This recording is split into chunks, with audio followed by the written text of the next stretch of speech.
Vamos a leer en el nombre del Padre, del Hijo y del Espíritu Santo. Dice así la bendita, preciosa, eterna, siempre viva palabra de Dios. Los hijos de los profetas dijeron a Eliseo: he aquí el lugar en que moramos contigo nos es estrecho. Vamos ahora al Jordán y tomemos de allí cada uno una viga y hagamos allí lugar en que habitemos. Y él dijo: andad. Y dijo uno: te rogamos que venga con tus siervos. Y él respondió: yo iré. Se fue pues con ellos, y cuando llegaron al Jordán, cortaron la madera, y aconteció que mientras uno derribaba un árbol, se le cayó el hacha en el agua. Y gritó diciendo: ah, Señor mío, era prestada. El varón de Dios preguntó: ¿dónde cayó? Y él le mostró el lugar.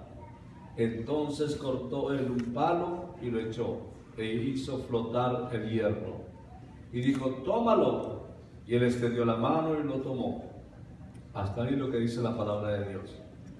Padre, necesitamos la unción para poder pelear la batalla de la fe, para poder pelear, Señor, por nuestras familias, por nuestros sueños, por esta nación, por las cosas que has preparado delante nuestro, que aún no hemos visto ni oído, pero que tú ya preparaste para cada uno de nosotros. Te pido la presencia tuya, querido Espíritu Santo, venga sobre nosotros. Venga esa gloria tuya sobre mí, sobre el ministerio y sobre cada uno de los que aquí están. En el nombre del Señor Jesús oramos. Amén y amén. Y el pueblo de Dios dice: amén. Amén. Bienvenido, Espíritu Santo, lo necesitamos. Aleluya. Qué lindo. Aquí está la historia de este capítulo 6 de Segunda de Reyes. Es una historia de avivamiento. Elías había partido, se lo había llevado el Señor, y Eliseo era el profeta de la doble unción. Y la doble unción es la unción de avivamiento, es la unción del tiempo postrero, es la unción de este tiempo. No hay ninguna amén. Gracias por los que lo entendieron. Eliseo era el profeta principal de aquel entonces, y era un hombre muy ungido. La Biblia registra el doble de milagros de Eliseo a los que registró Elías. Al parecer se añadieron muchos discípulos a la escuela de profetas. Y habían crecido tanto que ya no había lugar, no cabían. Y entonces dice que los hijos de los profetas vinieron con Eliseo y les pusieron el problema. Le dijeron: he aquí el lugar en que estamos contigo es muy estrecho, ya no cabemos. Vamos ahora al Jordán y edifiquemos un lugar para todos nosotros. Y él le dijo: vaya. Pero uno de ellos le dijo: ven tú con nosotros. Y él dijo: iré. Pero también uno de ellos, que estaba trabajando en cortar esa madera a la orilla del río Jordán para edificar, dice que se le cayó el hacha al agua. Y ahí es donde se da el milagro que Eliseo hace flotar el hacha de entre las aguas. Y le dice: tómala para que sigas trabajando. Aquí podemos ver cómo Dios hace aquí un gran milagro. Y es importante tener en cuenta el peso del hierro. Dicen los entendidos, los científicos, que es mayor que cualquier otro, 784 veces que el peso del agua. Y por lo tanto, la fuerza de la gravedad hace que se hunda hasta el fondo del río. Pero el Dios de Eliseo, que creó la naturaleza, no está atado a las leyes de la misma. Y él puede otorgar a su siervo el poder para revertir los valores y aligerar el peso del hierro. No en vano el nombre de Eliseo significa salvación de Dios. Aleluya. Porque Él es el Dios de nuestra salvación y Él es el que sigue salvándonos de nuestras crisis, de nuestras dificultades, de nuestras situaciones. Y como lo hizo con el hijo del profeta que perdió el hacha, cuando éste clamó, ah, Señor mío, era prestada. Aquí vemos la importancia de no quedarnos callados delante de Dios. Esta historia del hacha perdida nos ilustra los pasos a seguir para recuperar aquello que hemos perdido. ¿A qué nos va a ayudar? A recuperar aquellas cosas que hemos perdido. Lo primero que tenemos que hacer es admitir que algo hemos perdido. Ese hombre necesita el poder que representa el filo del acero del hacha. Perderlo significaba que su trabajo se detenía, que él no podía continuar. Mis hermanos, tenemos que examinar nuestros corazones, porque si estamos perdiendo esa autoridad espiritual para resistir a la tentación y hemos caído, entonces hay que reconocerlo. A veces tenemos excusas y hacemos tantas cosas para encubrir que tenemos un problema espiritual. Este hombre que tenía esa hacha podría haber fingido que nada pasaba y haber seguido golpeando con el árbol el mango del hacha, como si nada pasara, para que no se dieran cuenta que la había perdido. Pero él decidió declarar su problema. Yo digo, ¿qué hacemos nosotros cuando tenemos un problema, una circunstancia, una situación, cuando perdemos algo? Lo cubrimos, aparentamos que nada pasa, o lo declaramos y reconocemos nuestra situación, nuestra condición. Debemos reconocer que el poder de Dios en nuestras vidas es prestado.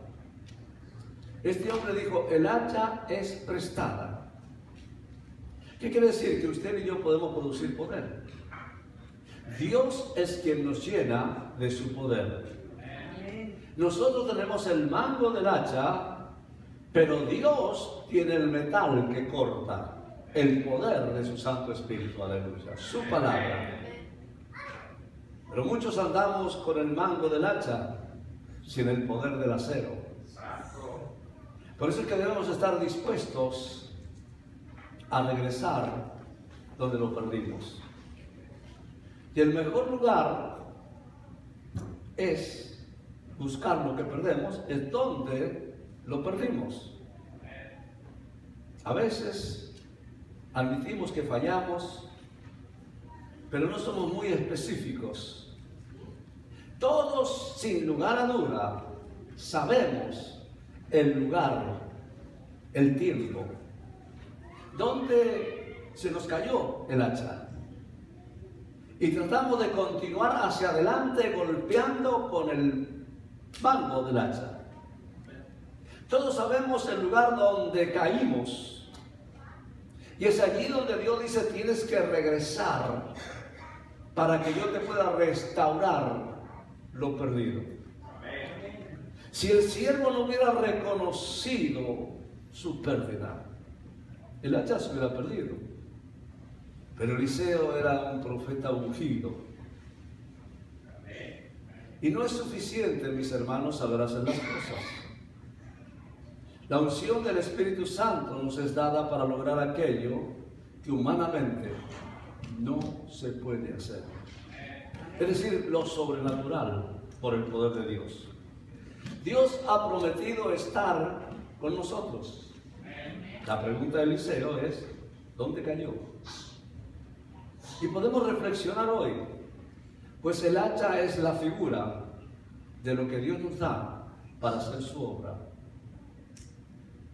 Y dije su obra, porque no es nuestra, es de Él. Pero a veces podemos descuidar o ser indiferentes a lo que Él nos da. Dios no los había desamparado. Dios estaba atento a lo que estaban haciendo. Y Dios no los dejaría en vergüenza. Es decir, que esa dificultad temporal fue para ver y se manifieste la gloria de Dios. Es decir, estaban recuperando lo que se había perdido. Y ese discípulo nunca olvidaría esa lección, ese gran milagro. Dios necesita Eliseos dispuestos a enseñar a otros. Por eso es que el Señor Jesús nos dio la gran comisión: ir y hacer discípulos a todas las naciones. Vemos que Nacha no salió del agua sola. Eliseo actuó, dice la Biblia, cortó un palo, lo echó en el agua e hizo flotar el hierro. Es decir, lo sacó de la profundidad del agua. Vemos a Dios y al hombre trabajando juntos.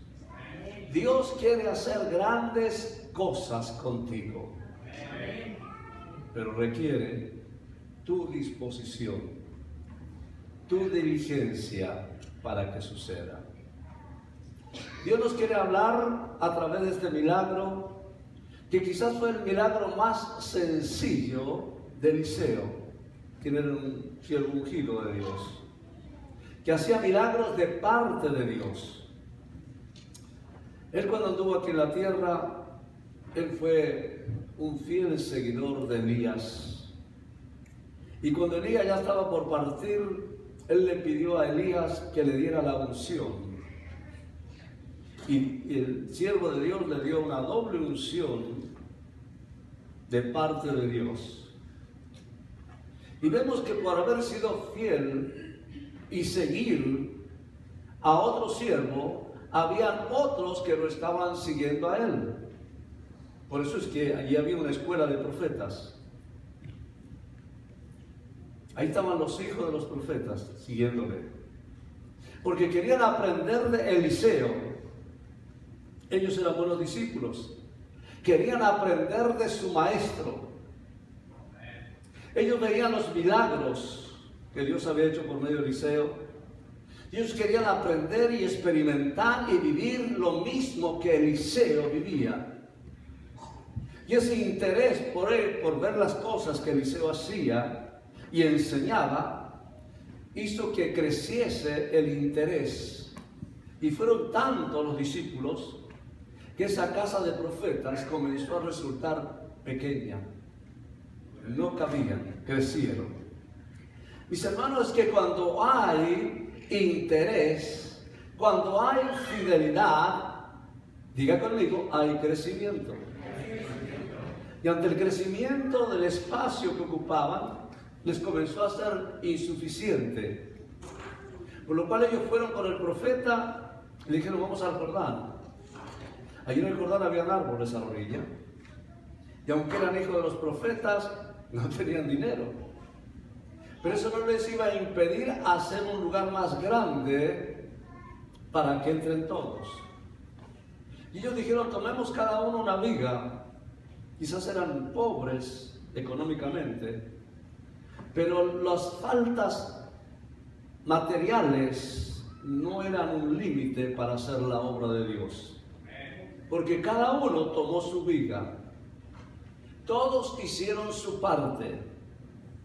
Algunos podrían haber dicho, trayéndolo a este tiempo: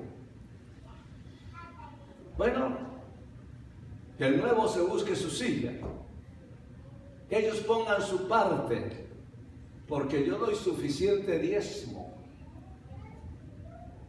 Como si fuera el diezmo de ellos y el diezmo de Dios. Lo único que hace es darle a Dios lo que le pertenece, no estás dando nada más que eso. Así que si tú piensas como esos discípulos, estás erróneo, porque los diezmos son de Dios, no son tuyos. Así que no estás dando nada. Tú das en las ofrendas. Ahí es donde tú siembras, ahí es donde se te multiplica. Pero cuando tú estás dando los diezmos, solo estás dando.